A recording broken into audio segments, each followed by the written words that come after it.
us today.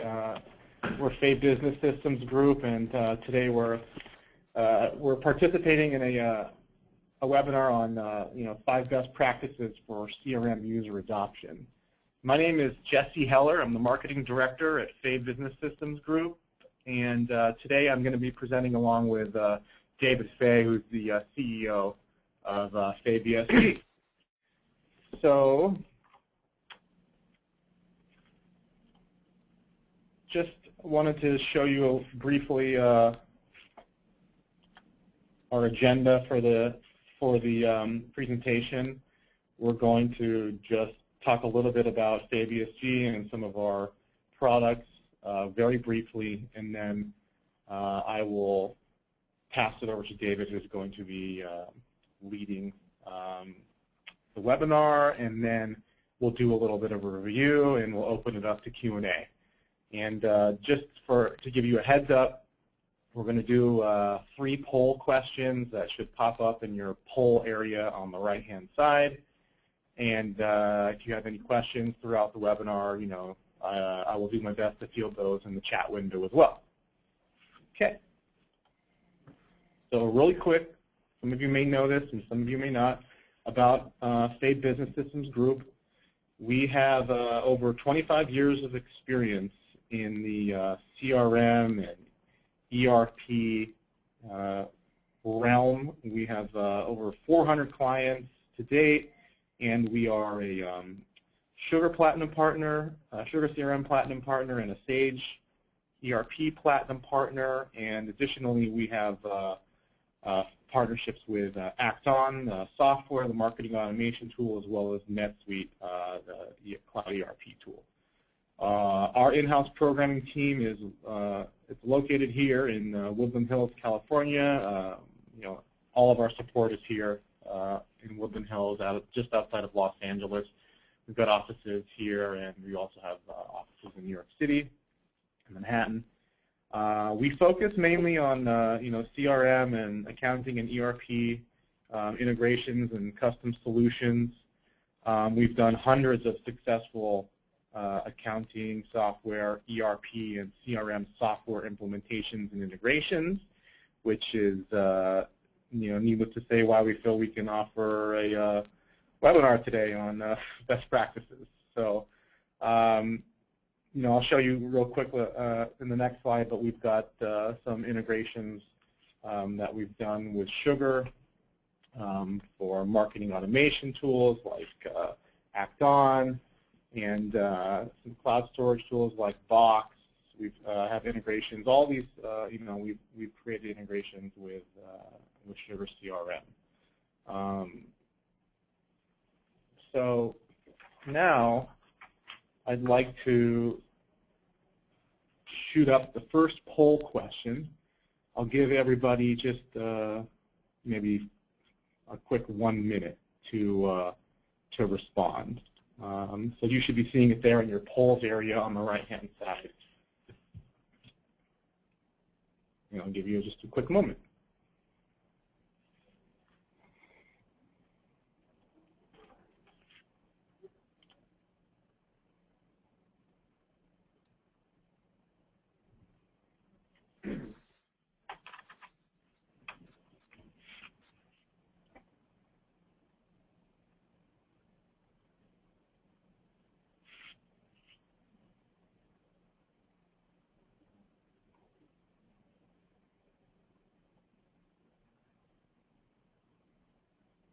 We'll do about 15 more seconds here. If you're not seeing it, it's just, have you or your organization ever experienced CRM adoption issues? It looks like all the votes have pretty much come in, so I'm going to flip the poll. So overwhelmingly, 80%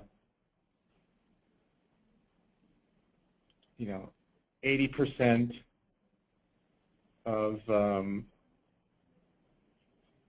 80% of you have felt that you have experienced some kind of CRM implementation issue, which is ironic because there was recently a Forbes article and it argued that according to a recent survey by technology research firm CSO Insights, 80% of CRM users say that the technology has failed to help them grow sales. And, I thought 80%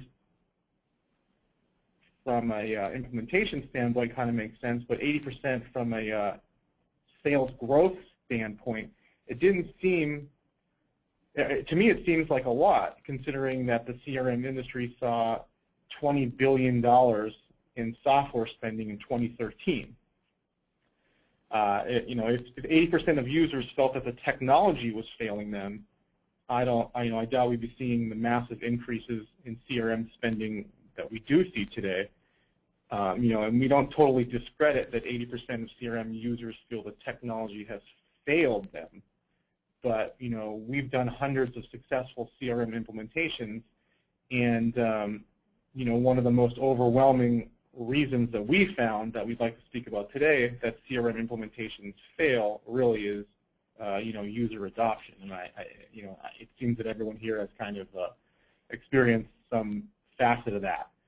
So, if your sales reps or employees that are championed with using the software don't have a clear reason to use it, or an organized plan coming from the top down, which we're going to get into, then it shouldn't come as a surprise that so many people are blaming the technology.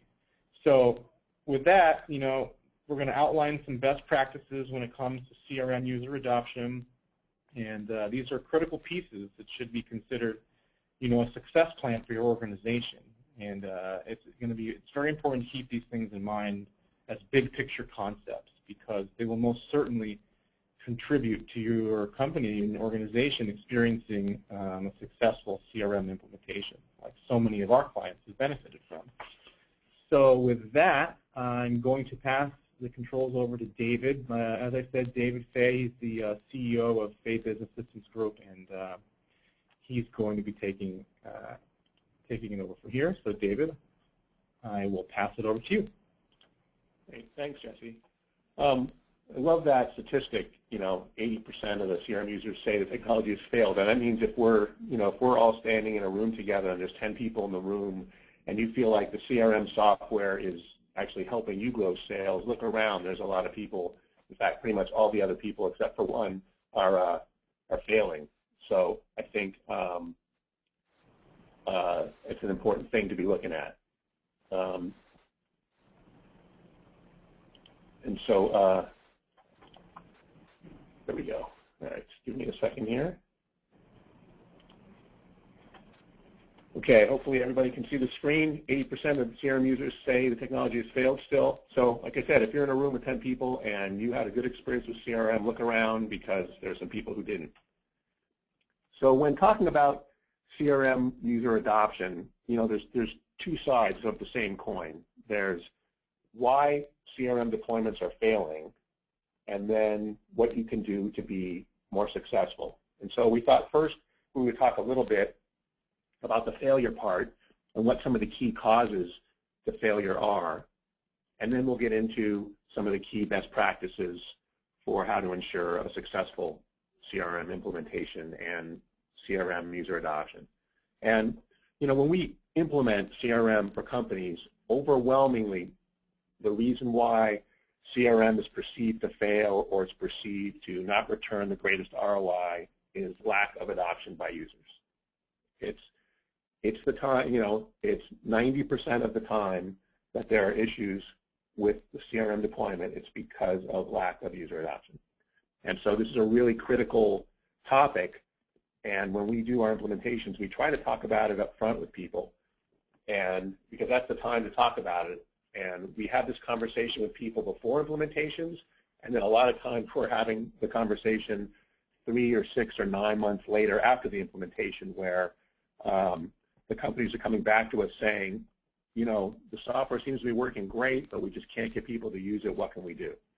And so that's one of the reasons why we're here today and why we think this is such a really critical topic for us.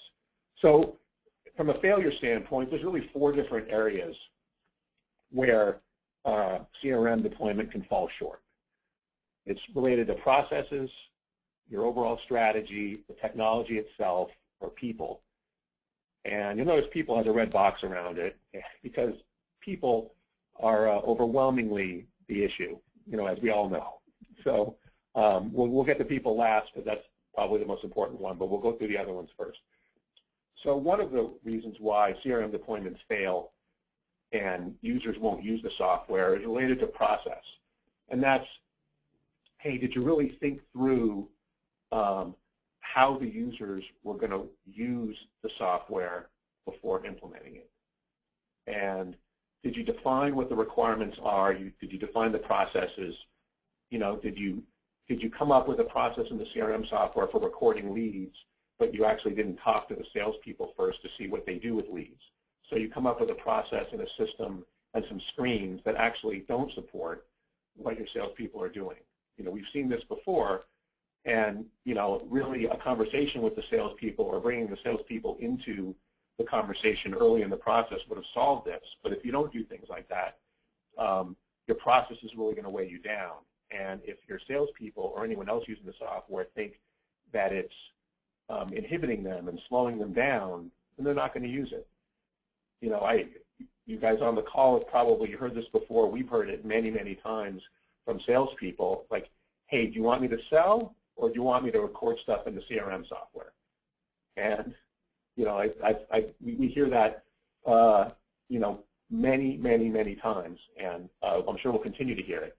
But part of that reason why we hear that is because of process-related issues. The idea is to build a system where the salespeople actually feel like it's helping them. It's not slowing them down. The second reason why area where CRM deployments can fail is related to strategy. Did you have clearly defined objectives for the CRM implementation? Have you sketched out how the deployment's going to work? Do you know why you're doing a CRM implementation? What's the point of it? We ask that question a lot. What's the point? Are you trying to increase sales? Are you trying to increase the speed of closing? Are you trying to get greater visibility through marketing automation of what your customers and prospects are doing? I mean, what is the point? What's the, one of the questions we ask before we go into an implementation is, we say, if there are 3 key things you had to get out of this CRM software implementation, what would they be? What does success look like to you?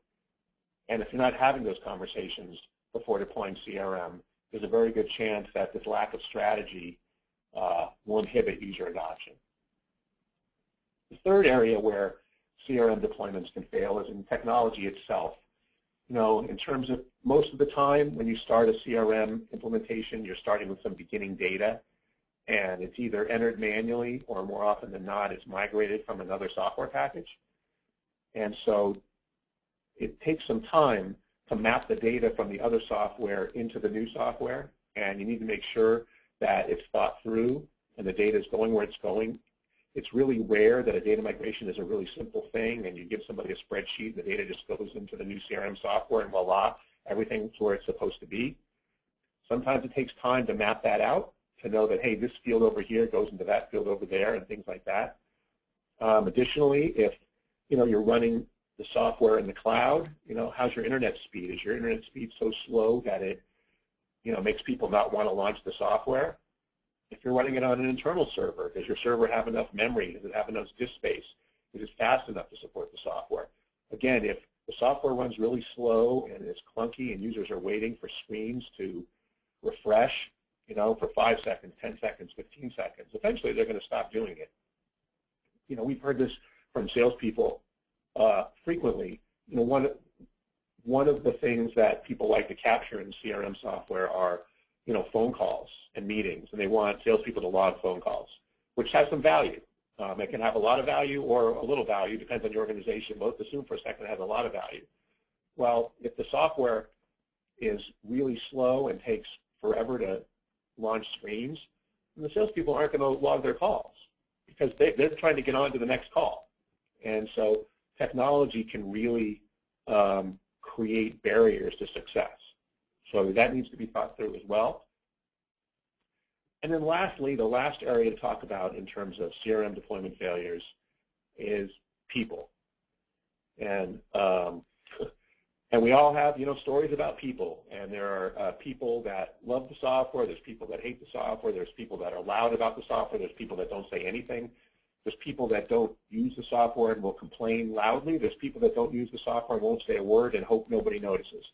There's all kinds of things like that. But at the end of the day, people and their choices are the main reason why CRM deployments fail. And, and on the next few slides, we're going to talk about best practices for getting people to use the software. But some of the key things with people are, number one, it starts with a commitment from management. And depending on the size of your organization, you can have a 2-person company or a 1,000-person company or, a 100,000-person company. It doesn't matter.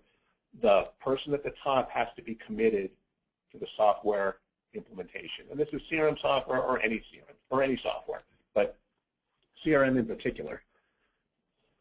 With accounting and ERP software, people generally have to use the software to do their jobs. If I'm an accounting clerk and I want to print checks, I don't have a choice. I have to use the accounting software to print checks.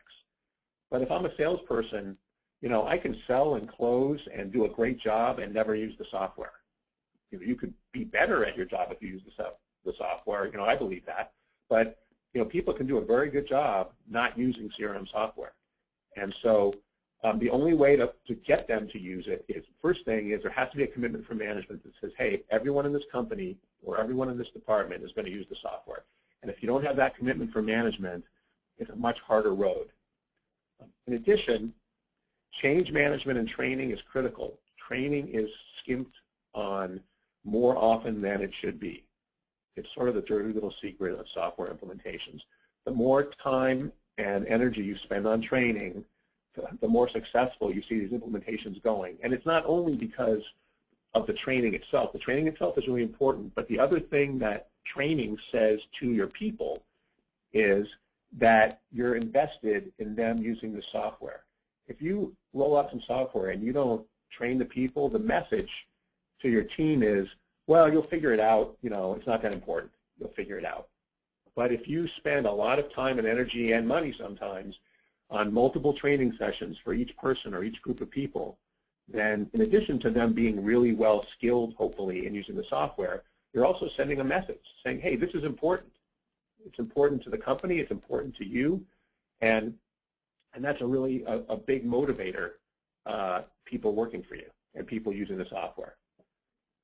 And then the last bullet point under people is aligning the organizational culture with new ways of working. And again, if you haven't had CRM software on Friday and then Monday all of a sudden you have CRM software, you probably need to do things different. You're not going to do it just the same way just with software. You're going to do things a little differently. And so that requires conversations up front. That requires conversations with the people who are going to be using the software before it gets rolled out. We've seen a lot of organizations roll out software and, Monday morning shows up and the software is there and the users of the software haven't been consulted, in how it should work or, how they're going to do their job now. They may get some training, but they're getting trained in a way that doesn't actually work for them. So it's really important to think all that through. And sometimes, this slows down a deployment. Some of this stuff you can't do in a hurry. Some of this stuff takes planning and time. And when you're coming up with a budget for a project, and you're looking at all the cost line items for implementing CRM, installation, configuration, system design, training, data migration, all those sorts of things, there ought to be a line item for strategy and planning. And sometimes that line item, is left out, or sometimes, we would put that line item in a proposal and we would get pushback on it, but it's really an important thing for user adoption. So those are the 4 key areas about how and why CRM deployments can fail. I'm sure there's other things that we haven't touched on, but I think anything you can come up with will probably fall into one of these 4 categories. So with that, let's get into the meat of this, which is how do we actually get people to start using the software? And there's 5 different areas that we've identified as the key things for getting users to adopt the software. 1, accountability. 2, patience. Number 3, understanding the why. Number 4, having an internal champion. And number 5, and this goes for best practices for anything practically, having a good attitude, having the right attitude. So with that, let's start with number 1, accountability. So here's the thing, is if you want people to use your CRM software, it has to be made to be part of the fabric of your organization. It can't be just this thing over in the corner that some people use and some people don't, and there's not a lot of commitment to it. As I said before, accounting and ERP software has to be used. It is part of the fabric of your organization whether you like it or not. CRM software only becomes part of the fabric if you consciously decide and consciously make it that way. So when people say to us, hey, I can't get anybody to use the software, and I'm saying, well, what are you asking them to do in the software? Well, we want them to record their calls. Okay, so why should they record their calls? Well, because we told them to. Generally, that's not going to work. There needs to be a compelling reason organizationally for people to use the software. So some of the ways that you can make people accountable for using the software is, hey, if you have a weekly sales meeting, you have your sales meeting on Mondays, and everybody needs to bring a list of their opportunities that they're working on. And historically, people would bring them on, scratch papers, on Post-it notes, on spreadsheets, if they're really automated. But from now on, say, you know what, you can't come to the meeting unless you print your report out of the CRM software.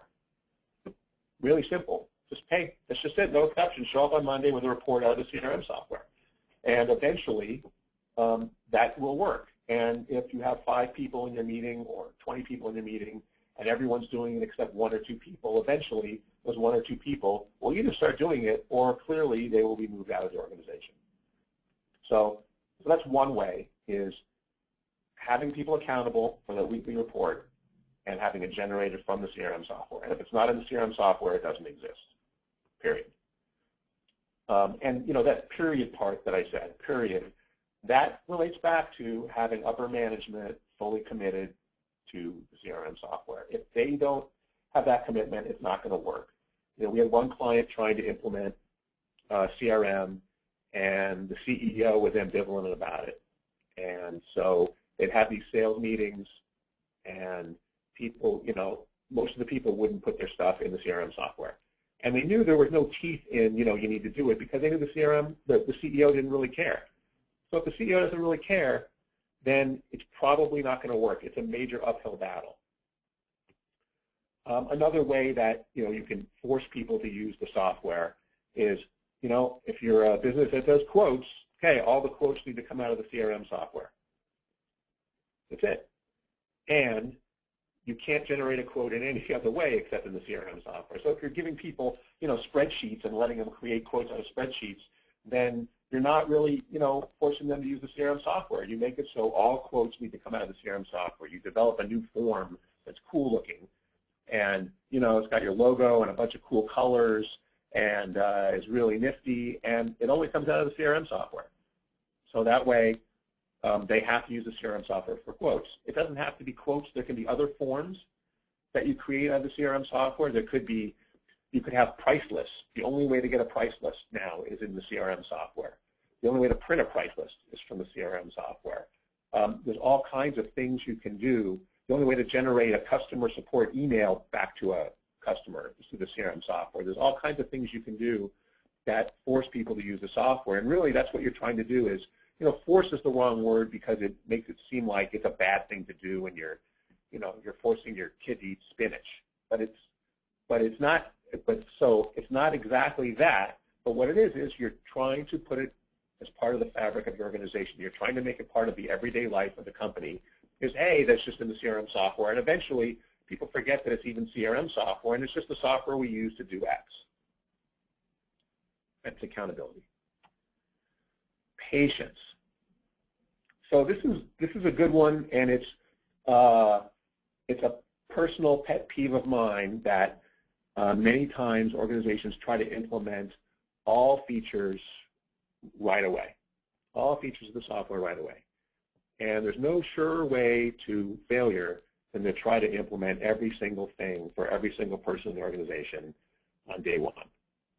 We believe strongly that a phased approach with benchmarks and clear goals is the way to do this. And so, I strongly urge everybody to, number one, don't get caught up with every feature and every bell and whistle and every cool little thing in the software for day one. Day one should be very simple, and it should be a small group in the organization. Again, depending on the size of your company, the number of people, you can't say. If you have a 1,000-person company, it might be 20 people. If you have a 5-person company, it may be 2 people. It depends.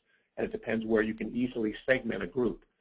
But the people that pick one division first or one small group first and only certain features almost invariably are successful and almost invariably get people to use the software. And then once you've had successes in that small group, it becomes much easier to roll it out to other people. And so if you've already implemented CRM software and it's languishing, one thing you can do is dial it back, find a little group that you think could be successful with it, and have them just work on it. And once they're successful with it, they'll be raving about how it's making them more productive, how it's really cool, how more information's at their fingertips, how they're closing more deals because of it, and then other people will want to use it. So a phased approach. One of our bigger sugar implementations started with a 5-person group. And in that 5-person group, they said, you know what, we're just going to do leads and opportunities, nothing else, nothing at all. And this 5-person group did that for 6 months, and they were crazy successful.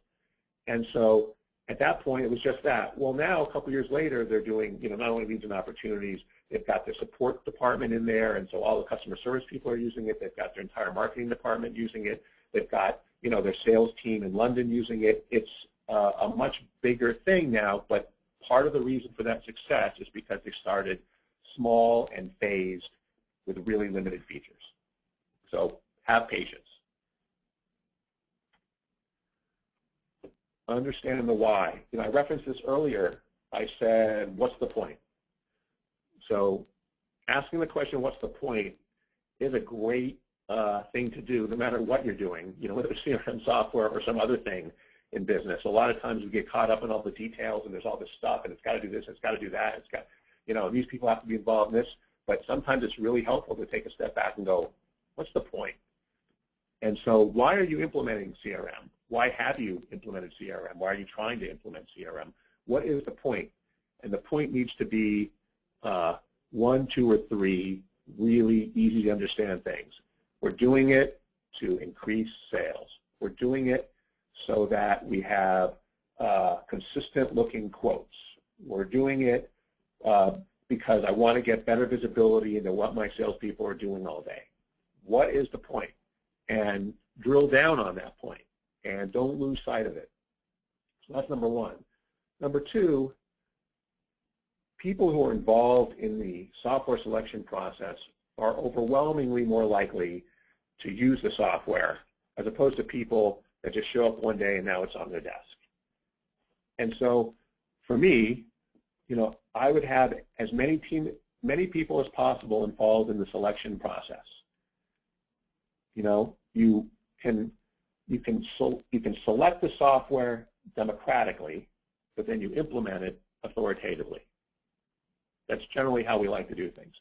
So, because it's difficult to implement things by committee. So be careful when we talk about having your team involved in the process. I'm not talking about having the team involved in the implementation planning per se, but have the team involved in the selection process, have meetings, have demos, have them play with the software, have them do things, have them get fired up about it so that they know what's happening. It's change management, but have your team involved in all this stuff.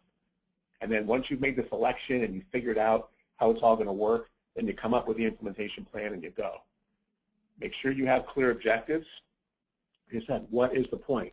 And then at different milestones, a month, 2 months, 3 months, 6 months, circle back and go, all right, we said the point was to get greater visibility of what our salespeople are doing. Have we done that? Because it's easy to get caught up in, well, the software's not doing this, and it's not doing that, and there's this problem, and there's that problem, and that could all be true. But if the point was to get greater visibility of what your salespeople are doing, and the software is doing that for you, then it doesn't make sense to get all up in arms about all the things it's not doing, because that wasn't the point. Now, maybe you need to change the point. That's a different conversation. But when you're talking about evaluating effectiveness, you have to circle back to why are you implementing the CRM? And it's critical to understand that. Number 4, having an internal champion. So this goes hand in hand with a lot of the other things that we've said. And that is, if you can start off small with a small group using the software, you could have internal champions, plural. But at a minimum, you need to have at least one champion. And like I said, this goes back to starting off small. This goes back to involving people early in the process. There will always be somebody in the organization who's really into the software. And that person should have a voice, because if you have people who are excited about the software, really into it, think it's cool, talk to people about it. At lunch they're going, God, I did this, I did that, I did this. Look at this cool dashboard I did. Look at this, that. You will have other people want to do that same thing. And so it's really important before you start the project to identify who your internal champion or champions will be or could be. You could ask people, hey, who wants to be involved in this? And it doesn't necessarily have to be a high-level person. It could be a low-level person, and many times it is. But that's the person that gets excited about it and has some extra time to spend tweaking the software to do really cool things. And then they could wander around and show other people that stuff. And that's how, you build that momentum for a system getting used. I mean, that's when it gets exciting, is that when you have somebody like that in the company who's really into it. We've all had experiences like that where you've worked with somebody who was really into something, and maybe you rolled your eyes a little bit sometimes at what they said or did. But at the end of the day, it's motivating and it's exciting, and it makes you want to use the software too and get the value out of it that person's getting. So make sure you have an internal champion. And number 5, attitude is critical. Number 1, again, I'm going to say it again, upper management has to be committed to the project, or at least the boss of the people who are going to be using it. So that's number 1. The next thing is that there has to be an overwhelming attitude throughout the organization. If it's not in the CRM software, then I don't want to hear about it. It doesn't exist. Make the software part of the fabric of your organization. And that means don't give me a report that didn't come out of the CRM software. Don't tell me how many calls you made this week. Email me a report from the CRM software listing all the calls you made this week. Don't tell me how many quotes you did this week. Don't put it on a spreadsheet. Send me a report out of the CRM software listing all the quotes you did this week, or with a count of the quotes you did this week. Whatever it is, it needs to be in the CRM software and coming out of the software. So make sure that that's true. Make sure everybody understands why. Why are we doing this? What's the point of doing this?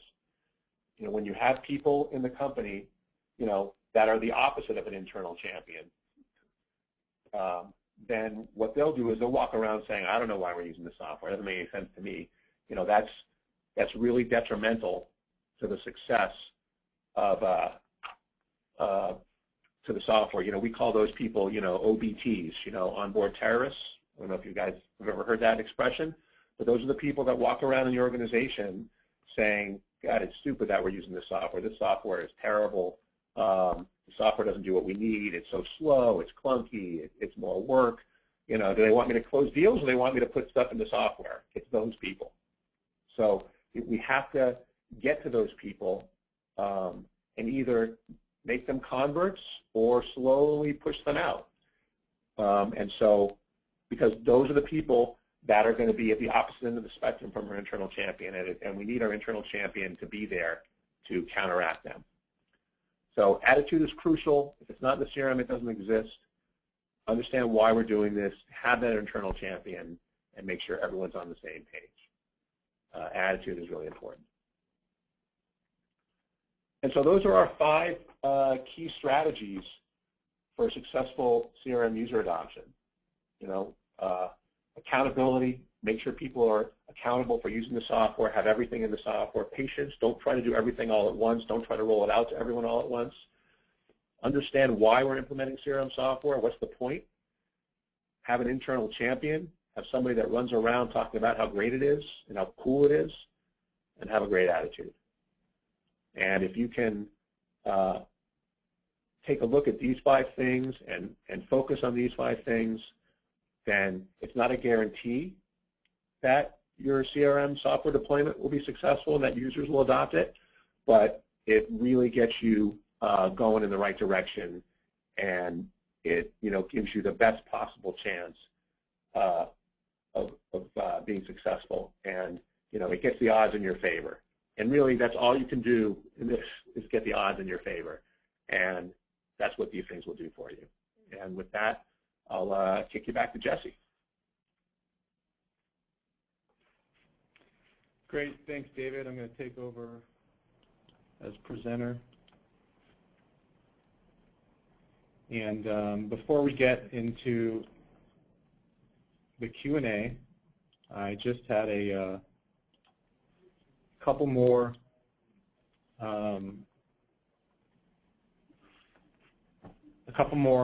quick polls that I wanted to shoot out to everybody. At the risk of, like David said, forcing your kid to eat spinach, I just wanted to throw these really quick, painless poll questions out to you. I'll give you all a few seconds to respond, and then we will move on to the Q&A. I've got a couple of questions here for you, David, so hang on a moment.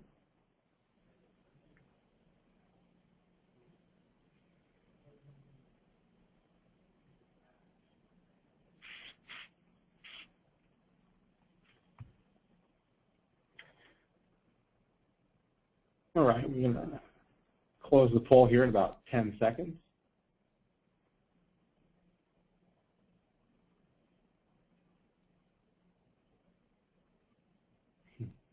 Okay, and we'll finish up the last poll. We'll give you about 30 seconds to respond to this.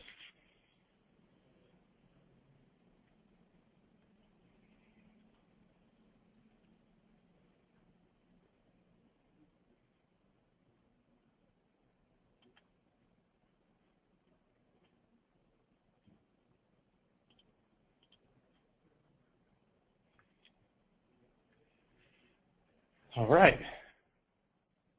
Thank you very much, and I'm going to wrap up this one. And now we will move into our Q&A.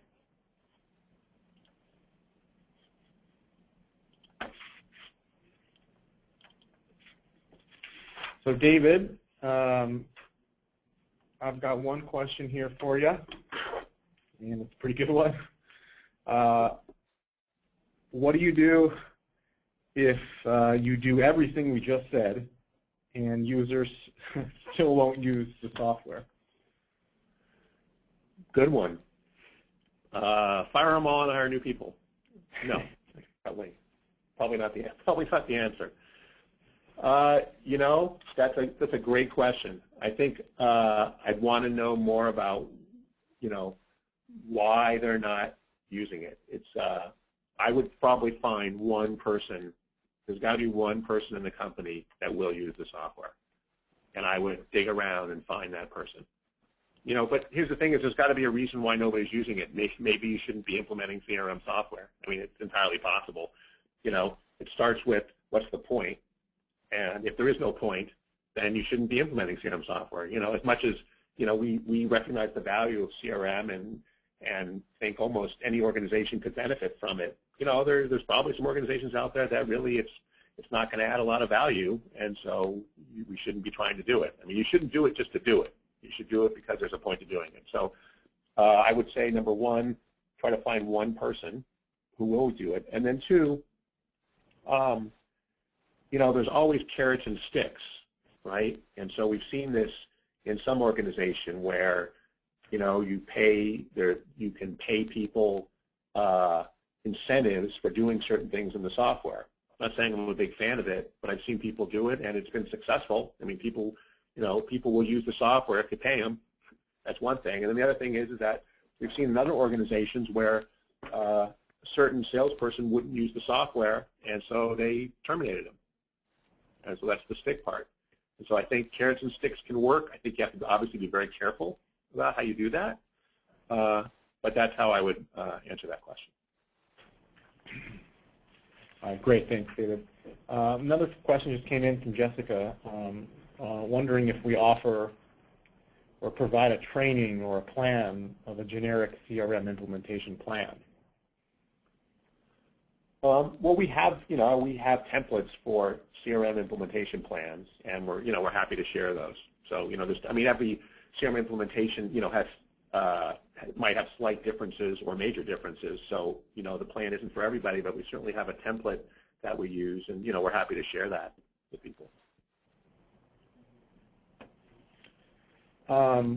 Great, and then here's another question for you. It's on CRM as an onboarding tool for new hires. So is it a good practice to use CRM as an onboarding tool for a company's new hires? Well, certainly. I mean, I think if there's the easiest person to start using the software would be a new hire, I would think. If you have a specific methodology for using the software. But yeah, I mean, there's no surer way to start building a population of CRM users than on their first day say, here's where you go to do this. I mean, if you have things set up that everything is in the CRM software, and I think that was one of the bullet points on one of our slides, everything's in the CRM software, and you have a new person start tomorrow and say, yeah, if you want to know this, this, and this, it's all in the CRM software, then they start out not knowing any different. And I mean, that's how we are at Faye Business Systems. I mean, we use Sugar CRM internally, and if there's some information you want about a client, that's where you go. I mean, there's no place else where it would be. We don't have hard copies of anything. We scan everything in and actually load it into Box.com, and Box.com is integrated with Sugar. And so if there's something you want to see, you got to go into Sugar to get it. And it's certainly, maybe some people would prefer that there were other places to get things, but there isn't. So everybody has to use Sugar.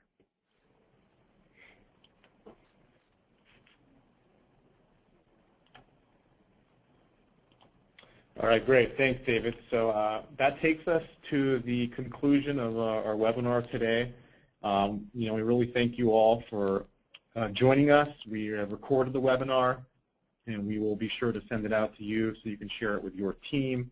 We'll also provide a little one sheet that's kind of got a recap that you can print out and stick on your cubicle or put somewhere on your desk with some of these, with the best practices that we've talked about today. Again, from David and myself and Faye Business Systems Group, thank you so much for joining us today, and reach out to us if you should have any questions that pop in your head later on, and we'll be happy to answer them. So again, thanks, and thanks, David. Bye. Thank you. Great to be here.